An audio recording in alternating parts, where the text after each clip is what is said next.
Muchas gracias al doctor Valdovinos por la presentación. Muchas gracias a la mesa directiva de la Sociedad Mexicana de Neurogastroenterología por invitarme a participar en este diálogo en red donde hablaremos de los nuevos paradigmas de la enfermedad por reflujo. Me toca hablar de los temas de laringitis y tos, reflujo o laringe hipersensible. Para comenzar, definiremos la enfermedad por reflujo gastroesofágico. Esto en el 2013 en el Colegio Americano de Gastroenterología se definió como síntomas o complicaciones que resultan del reflujo del contenido gástrico dentro del esófago más allá, causando complicaciones orales, laringias o pulmonares.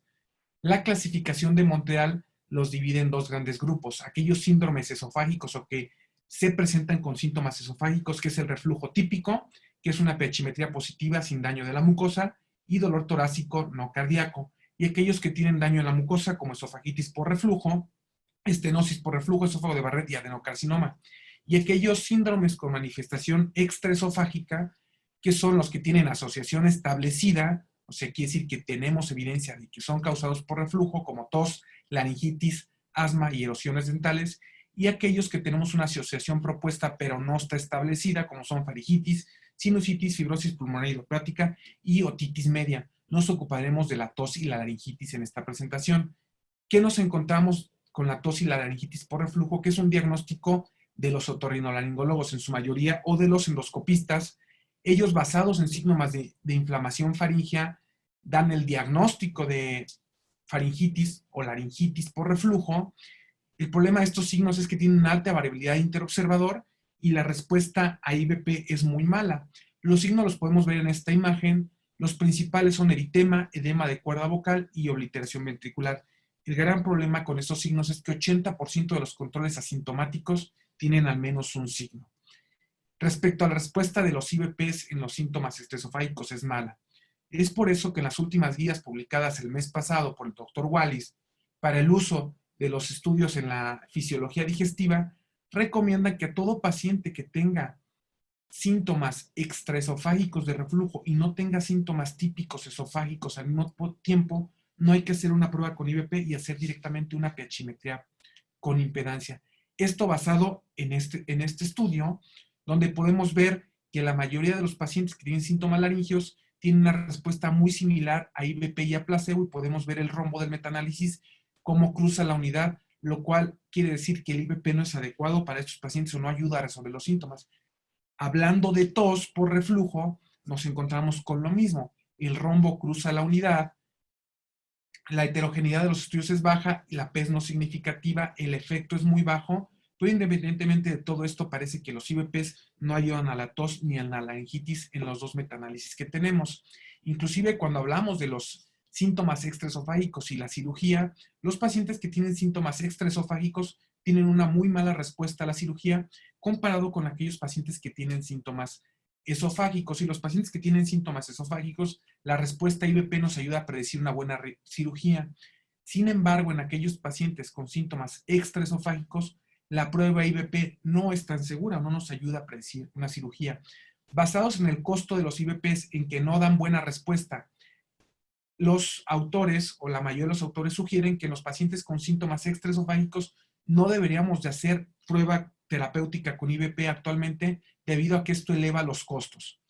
Aquí podemos ver los predictores de una buena respuesta a la cirugía en pacientes con síntomas extraesofágicos, y podemos ver que los mejores predictores es la presencia de síntomas esofágicos, como en este caso pirosis, y una pHmetría positiva. Ojo, en estos estudios toman pHmetría positiva como un tiempo de exposición mayor al 12%.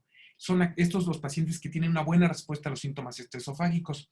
Es por eso que aquel paciente que no tiene síntomas típicos de reflujo hay que estudiarlo. Aquel paciente que tiene síntomas típicos de reflujo sí se le puede hacer la prueba con IBP. Entonces, ¿qué hacemos con los pacientes que tienen síntomas extraesofágicos? En estas guías del doctor Wally nos recomiendan que a estos pacientes que hacen una endoscopía para descartar lesiones de la mucosa o alteraciones anatómicas, y además de esto, una pHmetría en la cual tenemos que ver el tiempo de exposición al pH. Sobre todo, tenemos otros datos actuales que están en estudio, pero el dato más importante actualmente es el tiempo de exposición a pH.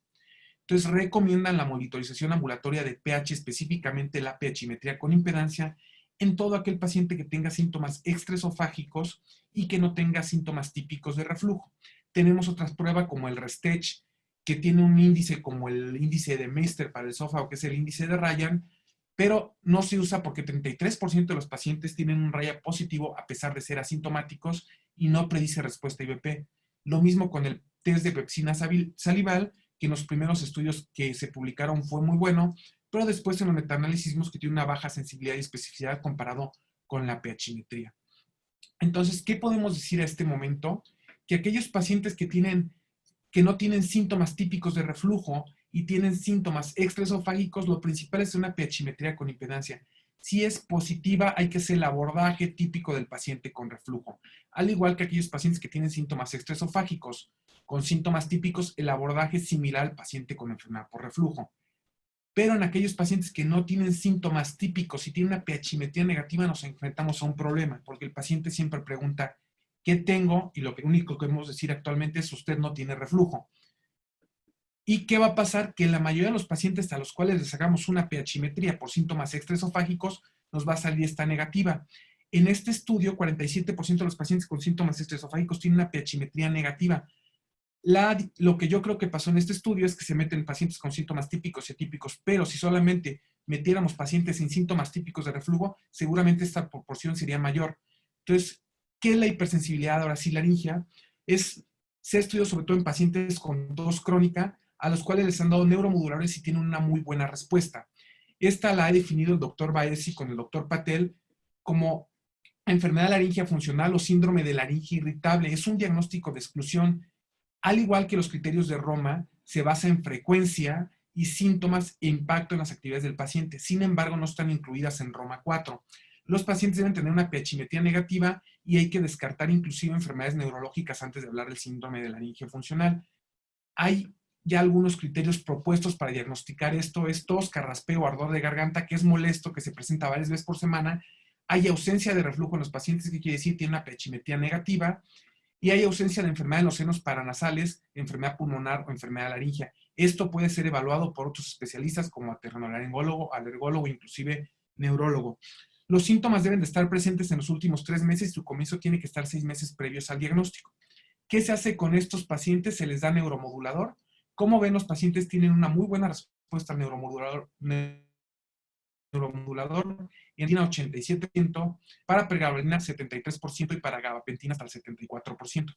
¿Qué podemos concluir en estos 8 minutos con todo esto?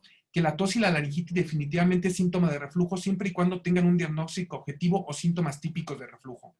Si no hay síntomas típicos de reflujo, se deben de realizar estudios complementarios como una endoscopía y una pHimetría con impedancia.